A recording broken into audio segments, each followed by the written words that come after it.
Assalamu alaikum wa rahmatullahi wa barakatuh.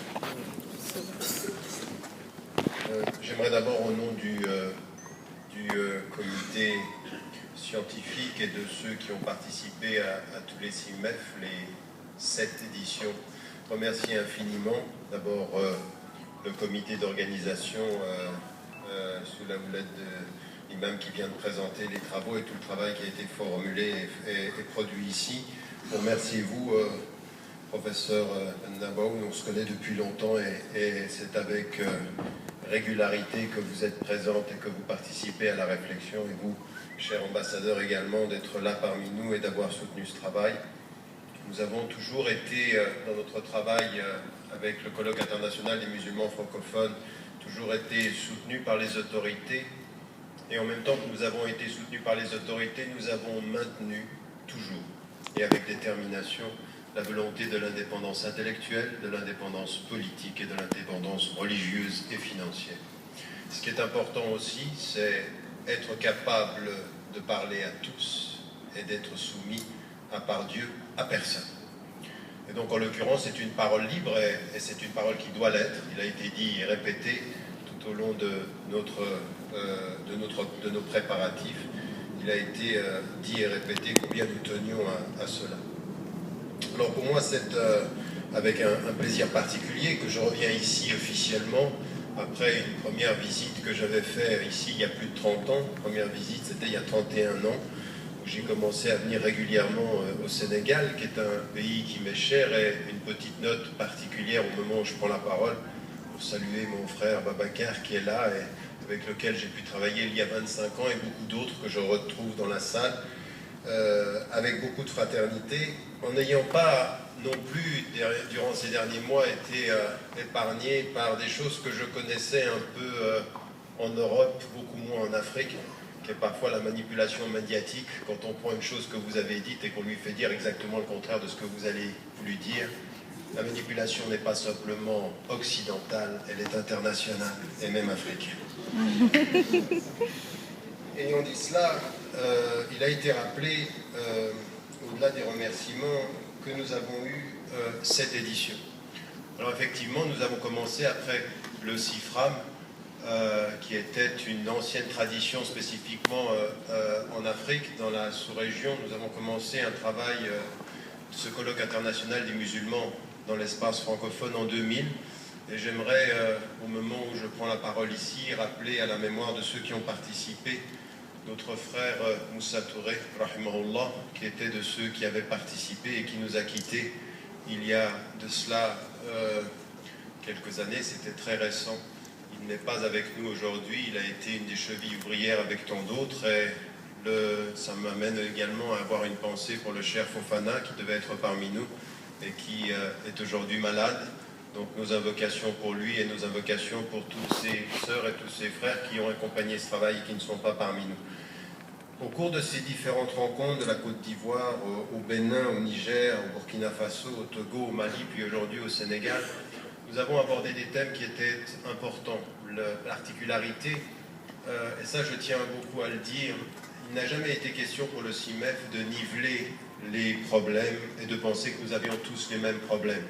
L'Afrique est un continent où chaque pays a sa spécificité, et même dans chaque pays, des régions ont leur spécificité. Donc il ne s'agit pas de simplifier les problèmes ou de penser que parce que nous parlons la même langue, les problèmes sont les mêmes. Par contre, ce que nous avons dit dès le départ, c'est que l'usage de la langue française, le fait d'affirmer que l'on peut parfaitement parler français et être profondément ancré dans la tradition musulmane nous amenait à devoir aborder des questions de fond. La première de ces questions était celle de la terminologie. Comment traduire de l'arabe au français un certain nombre de termes, et à plus forte raison aujourd'hui quand vous voyez l'inflation terminologique, où on utilise des mots toujours les mêmes pour catégoriser des personnes qui ne sont pas du tout les mêmes. Nous sommes aujourd'hui devant l'un des plus grands dangers. Nous sommes à l'ère médiatique, et l'ère médiatique, c'est l'ère des mots. Et si les mots ne sont pas définis, c'est la confusion des esprits. Et si la confusion des esprits, ce n'est plus un dialogue, c'est une confrontation d'émotions et non pas un discours critique et intellectuel et intelligent et raisonnable. Nous sommes aujourd'hui en face d'un grand problème, nous en avions parlé il y a 13 ans, nous y revenons, et dès ce matin, quand nous avons abordé la question de l'éthique, avec le docteur Lee, avec le cher Shawki, avec Marwan, immédiatement le mot éthique, les définitions, il faut qu'on y vienne, il faut toujours qu'on revienne à cela, et tout cela, nous tous, nous sommes portés par cette même problématique, que nous vivions au Sénégal, que nous vivions en Europe, que nous vivions au Canada, que nous vivions en Asie, ou que nous vivions en Afrique du Nord, de l'Ouest, ou dans des régions, parce que nous avons avec nous des personnes qui viennent de la Réunion ou de l'île Maurice, et bien ces problèmes, il faut que nous les abordions. Il y avait une autre question, et elle a été même mentionnée par l'ambassadeur en disant « nous sommes dans un pays laïque » et la laïcité a été abordée dans l'une de nos réunions pour se dire « est-ce que nous avons un problème avec ceci ?» Nous avons déjà répondu à cette question. Nous n'avons aucun problème avec la laïcité si la laïcité est appliquée comme elle doit l'être. Non pas une laïcité à géométrie variable, non pas une laïcité stigmatisante, mais une laïcité ouverte à toutes les religions. La laïcité, c'est l'expression de l'ouverture à tous, ça n'est pas la stigmatisation de certains. Donc, d'un point de vue religieux, il faut... Non. J'ai une fatwa personnelle là-dessus, pas d'applaudissements. Une fatwa au sens noble, définie dans le bon sens. Ah là, il va falloir me donner 3 minutes, plutôt qu'une, parce que je n'ai de commencer. Donc, en l'occurrence, nous avons abordé ces questions-là, et nous avons abordé aussi la question du développement et les questions qui étaient liées à nos réalités. J'aimerais mettre aussi en évidence par rapport au CIMEF, au-delà de ce que j'ai dit tout à l'heure sur la question de l'indépendance et de l'esprit critique, une chose qui me paraît déterminante aujourd'hui. Si je viens au CIMEF et si j'y participe et continue à faire tous ces voyages et à venir ici, c'est pour entendre des voix divergentes, pour entendre des voix différentes, pour que nous établissions notre unité, non pas dans l'uniformité, mais dans l'esprit critique. Et j'aimerais dire une chose, c'est que quand on voit ce qui est en train de se passer dans le monde majoritairement musulman, quand à l'heure où je vous parle, on voit ce qui est en train de se passer au Moyen-Orient, quand on voit ce qui se passe ici dans la région, et vous avez parlé du Mali, mais on peut parler de ce qui se passe à l'intérieur du Sénégal, on peut parler de ce qui se passe dans toute la sous-région, comprendre aujourd'hui que nous ouvrons des espaces où on dialogue, on est pour l'esprit critique, on est pour le respect des opinions divergentes, c'est l'un des plus grands djihad de la pensée musulmane contemporaine. C'est en fait un djihad du dialogue, de la diversité, du respect mutuel. Pourquoi ?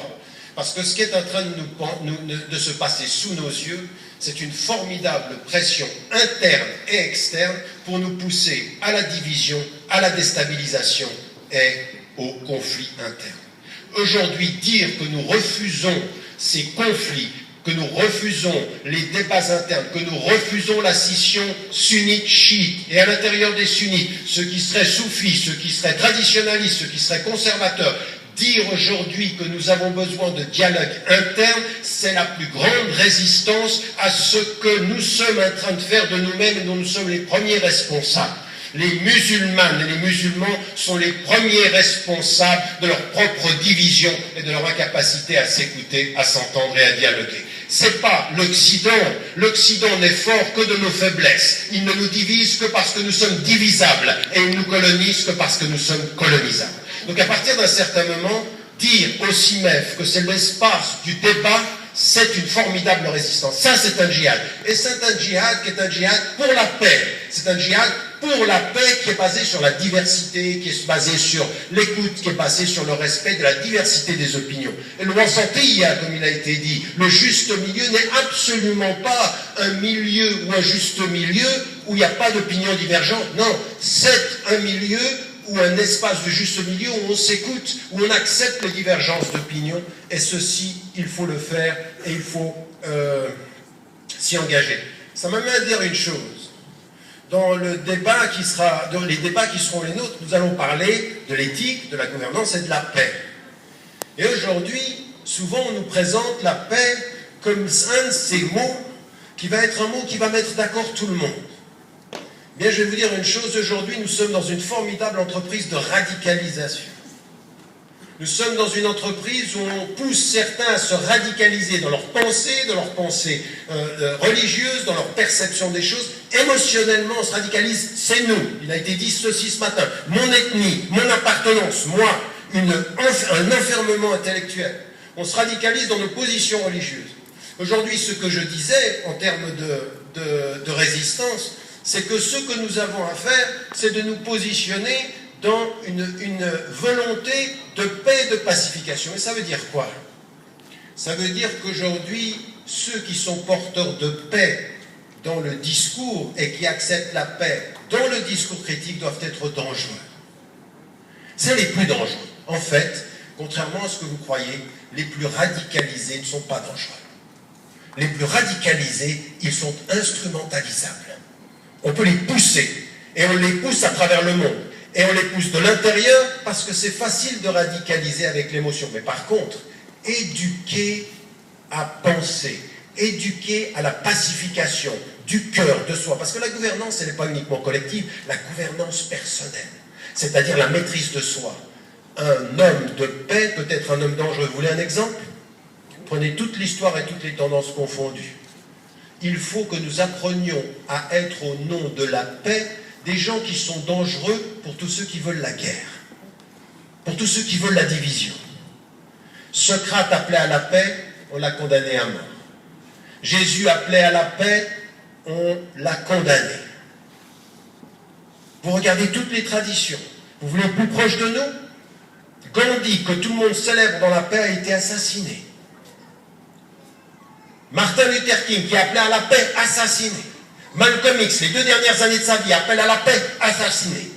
Il faut que les responsables qui sont ici et tous ceux qui participent à ce programme de pacification, vous ayez une chose qui soit tous très importante aujourd'hui. Ce n'est pas un discours pacifique et lénifiant, nous sommes pour la paix et peace and love. Non, c'est peace and courage. Peace, c'est du courage. Aujourd'hui, il faut avoir le courage de dire que je suis pour la paix. Ça veut dire quoi?